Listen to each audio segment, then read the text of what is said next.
This time on Rad Rat Video, we're talking about whether you can actually do a trick if you can't do it on flat. And also we're talking about where I've been, what's up, am I really still alive, what's going on. We'll get to all of that coming right up.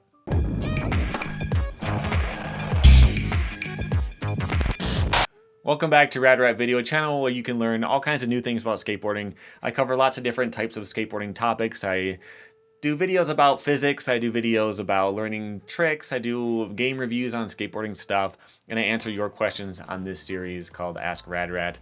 I got a couple for you today. Let's get into the first one. This is from someone called Yanker Wanker. Thanks for that. The question is, do you truly know how to do a trick if you can't do it on flat? And I thought this was kind of an interesting question because there are some people who skate like this, you know, especially if you get into extreme amounts of flips or spins or something like that. Like I can do a double kickflip on flat, but I can only do a triple flip if it's off a curb or something like that, right? So the question is, does that count? Can you say you can do that trick if you can only do it in certain circumstances? And my first reaction was, yeah, of course you can do the trick. You could just only do it in this one spot. But the more I thought about it, the more I realized that I don't think that's true. Because think about, so you know, in skate parks how they have the really nice, polished, smooth concrete. And you can do lots of spinning tricks and slide out the last part of it.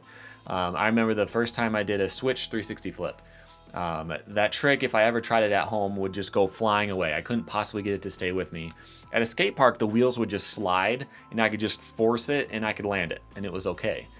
But I could only do it there, right? I could only do it under these certain circumstances. So I couldn't do a switch 360 flip. I could do a switch 360 flip at a skate park. And so that kind of made it a little bit different. Like, yes, I'm learning the trick. Yes, I've done the trick, but I can't do it. You can't say, hey, do a switch 360 flip, and I can just whip one out. Or at least get close, you know, depending on how, you don't have to be perfectly consistent to be able to say you can do a trick. But you should at least be able to do one in a reasonable amount of time. So that kind of begs some more questions. So like, blunt slides have always been really hard for me. Really tough to get them going. I would always just like, you know, ollie up, the board would just manual sideways and I'd fall.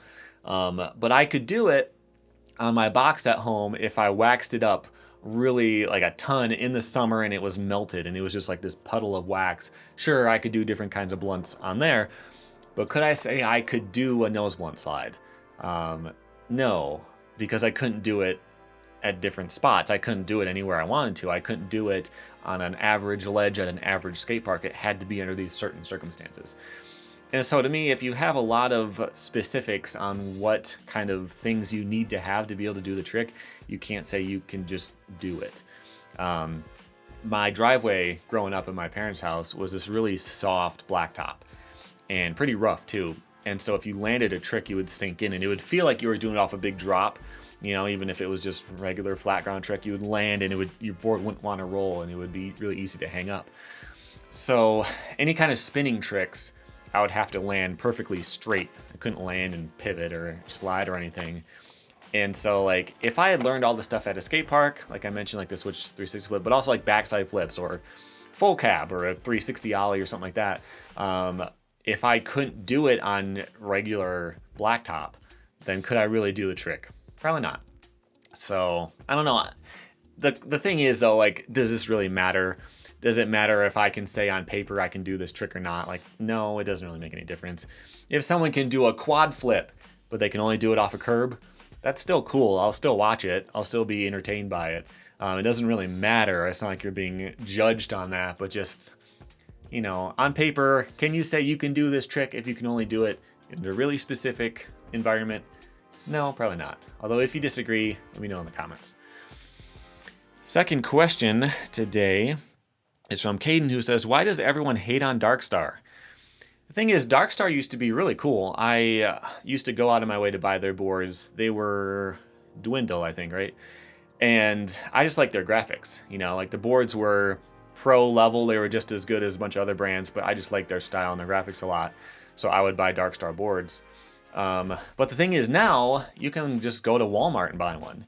And actually, a little bit after you sent this email, I was at Walmart And yep, there's a bunch of Darkstar boards there. You can pick it up and you can, it feels like a decent board and everything, but it's just at Walmart. So there's a little bit of, did they sell out to Walmart, or what's going on with that? The other question is, like, if they're that mass produced at every Walmart in the country or beyond, I don't know their distribution.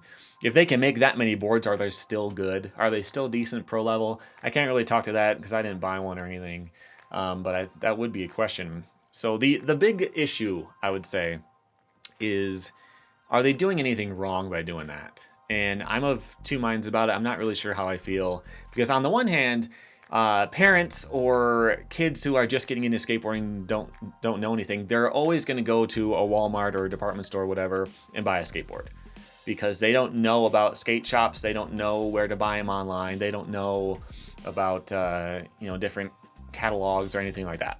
They're just going to go to Walmart and they're going to grab a board off the shelf that looks nice.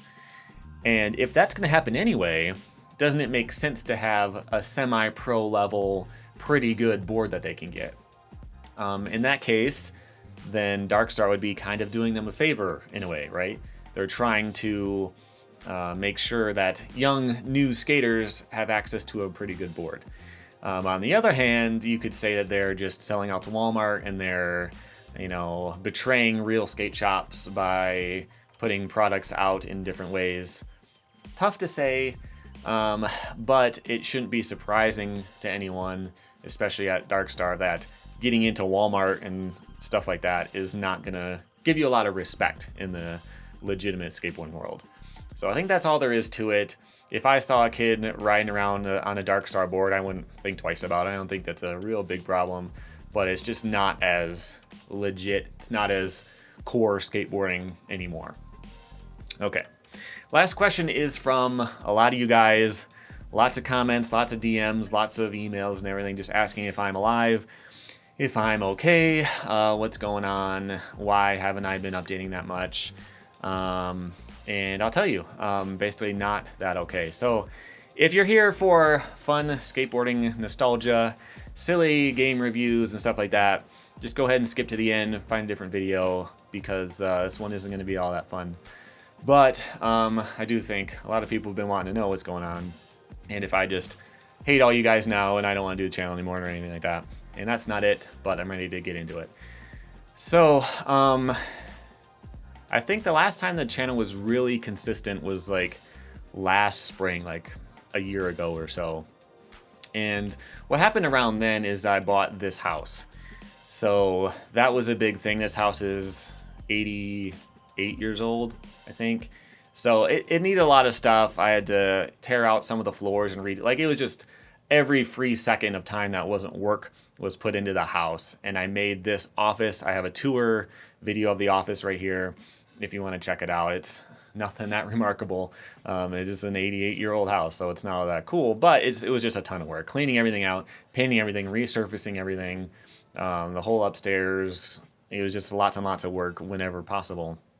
So there was a little bit of time leading up to buying the house, which meant saving up like crazy, then working on the house constantly, all kinds of stuff like that just kind of got in the way. But eventually things started to cool down. The major projects were out of the way. Anything pressing was done around last summer. But then I started to have a lot of issues, just like being really anxious, lots of anxiety issues that I was going through. And it got to a point where, like, even if I was free, I had time to work on the channel, I just couldn't bring myself to do it. It's hard to explain exactly what that means or why. If you've been through it before, you probably know. But just like, there's one more stress. Because the channel is a hobby. Like, yes, I make some ad profit off of the channel. I have t-shirts that I sell, although I haven't mentioned them in a long time. They're on my website. It's really not a business thing. It's really just a hobby. And so, like, when you're really anxious, sometimes it's easy to just cut stuff out and just do the minimum you have to just to get by. And that's kind of how I was feeling through most of the summer. Toward the end of summer and the beginning of fall, this really weird thing happened with copyright that made me question how I'm going to move forward on the channel. I talked about it on a gameplay video, which most of you guys don't watch, so you might not have seen it. But it was basically what happened is one of my videos got a copyright flag, which, or it was a takedown is what happened. There's a difference between takedown notices and copyright. Anyway, one of my videos was taken down, and if that happens, your channel gets punished. So I couldn't do, there's a couple things I couldn't do, stuff that I don't do anyway, like streaming.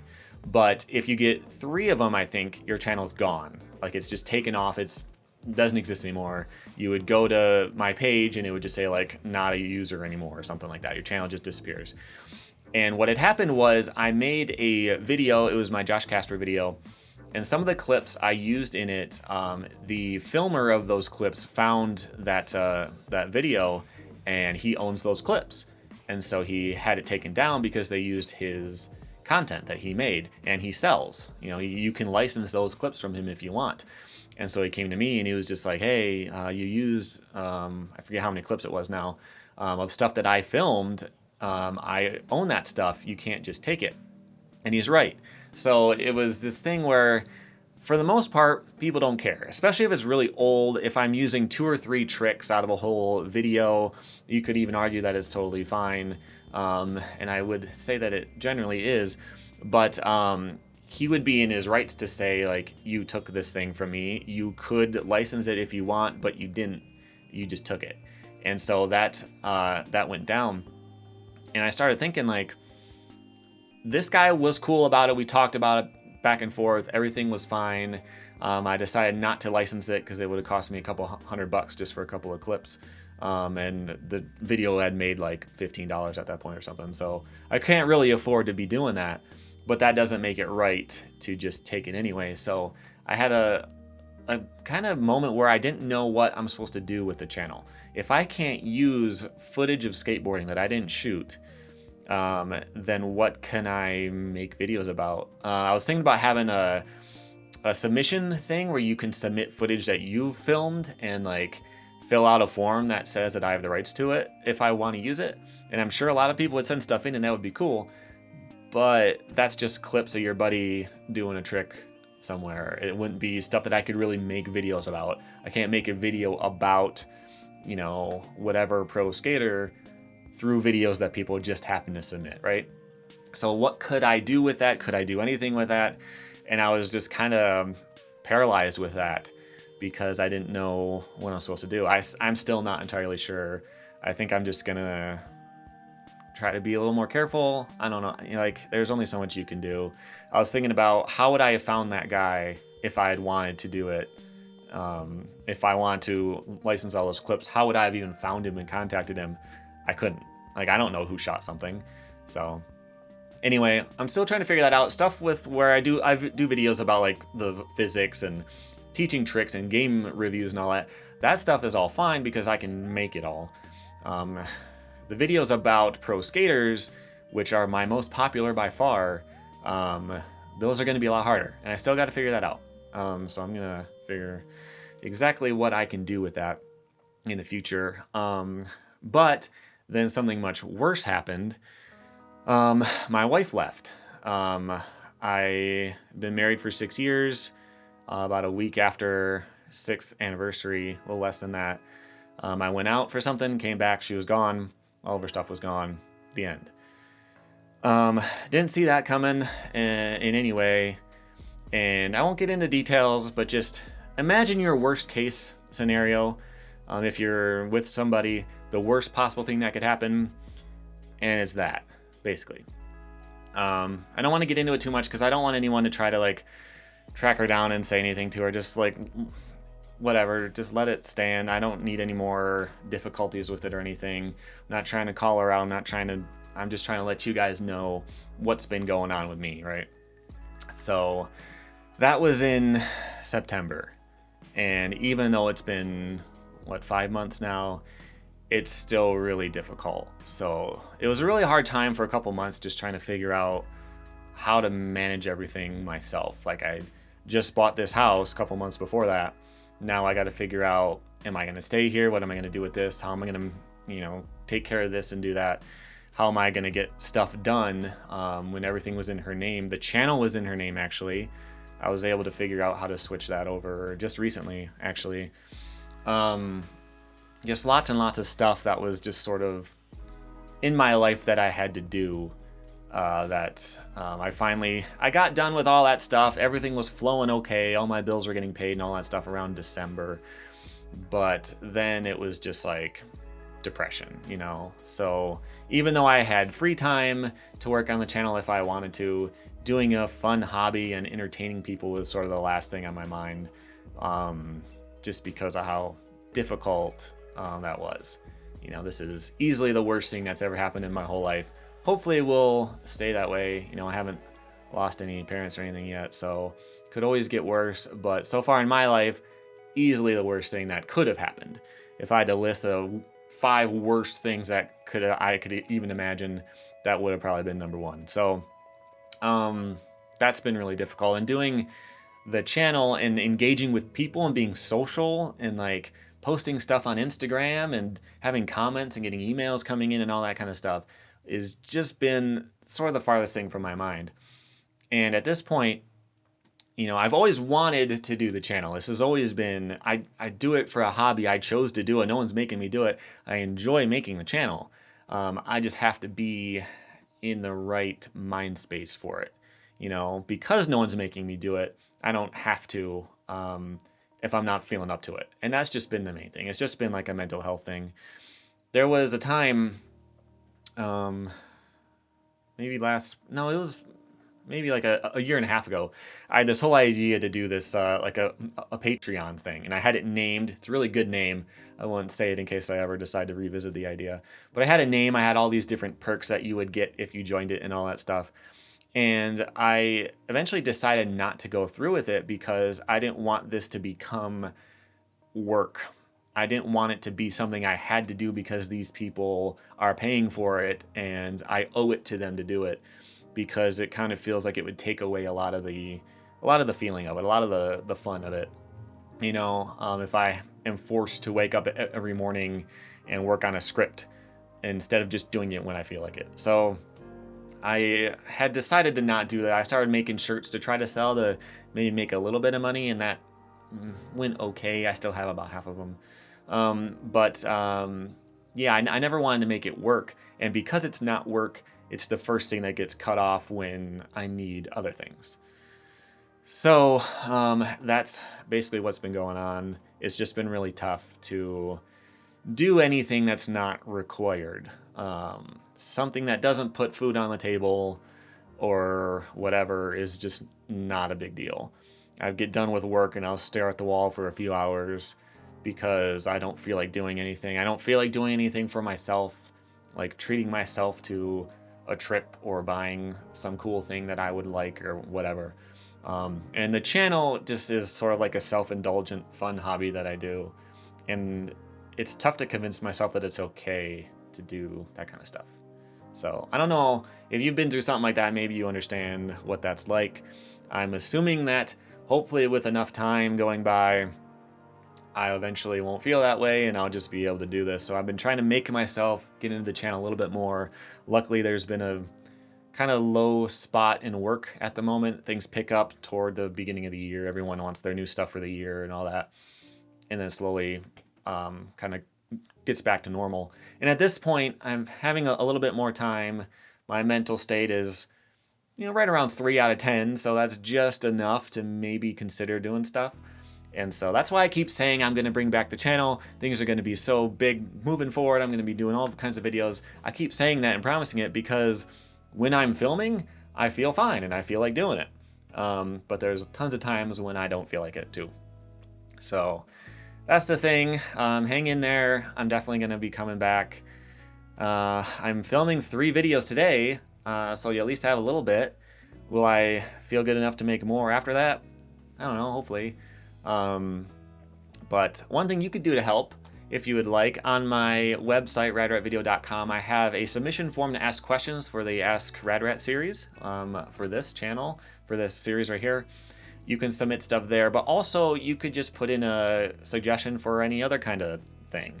If you've heard about some cool skateboarding topic you think you'd like to see me cover, just go ahead and throw that in there too. It would really help, because it's tough to spend the amount of research time that I used to.